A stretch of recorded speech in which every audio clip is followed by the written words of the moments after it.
A lot of the things we do, such as this camp, is stuff that Brandon had planned on doing himself, So instead of Brandon doing it and having his teammates in, we come in and just try to take over and keep that memory alive. But I can remember the first camp, we had Anthony Lucas and, Grant Garrett, Chad Abernathy, Joe Dean, all these guys, back every year. I mean, some of these guys have never missed a camp. They've got lives now, too. They've got families. They've got commitments. They've, got things they have to do.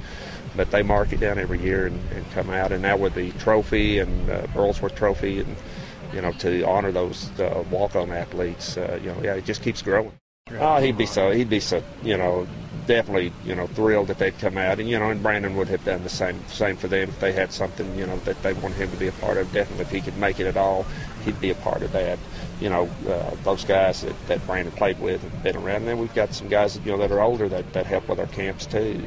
And then guys that are younger, like Seth Armborst, coming in this year, and Lucas Miller's been here 2 or 3 years. And we try to, bring new guys in so they know what it's about also. So our campers, a lot of our campers are young, and they know these guys maybe more so than they might know some of the older guys. But, we know them all, and it means a lot to us. But it's a big deal, to be a Razorback and to be able to come out and work with these guys, one-on-one. And Brandon Burlsworth and what he stood for, and how his family has kept this tradition going on. That's why I come back, and of course for the kids, that. But the biggest thing is to show support to the Brandon Burlsworth Foundation and to help keep his name alive. Man, he was special. He was a special guy. He did a lot of great things, man. Like I said, he was very respectful and just a great person. And what better ways to come back to keep his name alive by doing a football camp in his hometown? There's just been a lot going on throughout the years since he's left us, but we're gonna keep it going. Well, personally, it means an awful lot. Not only because of Brandon, but because of the Brandon Burlsworth family, and also for what he stood for. And of course, he was one of ours, a Goblin, and so we kind of knew he was going to be great from the beginning. No, we didn't, because when he first showed up, you didn't think he was going to be a great player, but you couldn't look inside of him. But the family, Barbara Burlsworth, the mama, the greatest person on earth.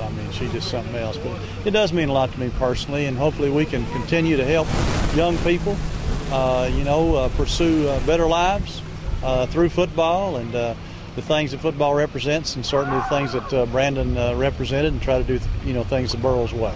Harrison was Brandon's his favorite place. I remember in a media guide they asked, one of the questions was they'd ask the players, where would you most want to live? Well, Brandon put Harrison. He didn't put the Bahamas like I would have. He put Harrison, and so he would have lived here.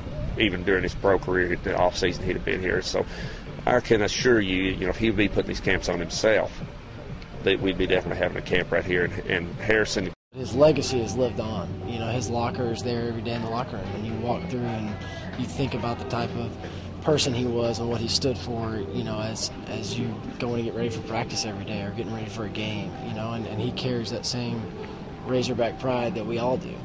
So his legacy definitely lives on with all of us. So that's the thing that all Razorbacks, I'm sure they do understand, but need to understand that they are really looked up to all across the state as the they're almost like gods that roam the earth, and it's great to be around them, and it's great for them to come back and, like I say, donate of their time to their friend Brandon Burlsworth. The coaches do a great job of talking about the legacy of Brandon Burlsworth and doing things the Burls way, so they all know about him. Most of them have read the book, so and we don't have any problem getting them to come. The young ones, they want to be involved, and that's what'll keep it going. That's what'll keep this thing going. It's the Razorbacks donating their time. Let's do Burls on 3. I love it. You're loud. 1, 2, 3, Burls!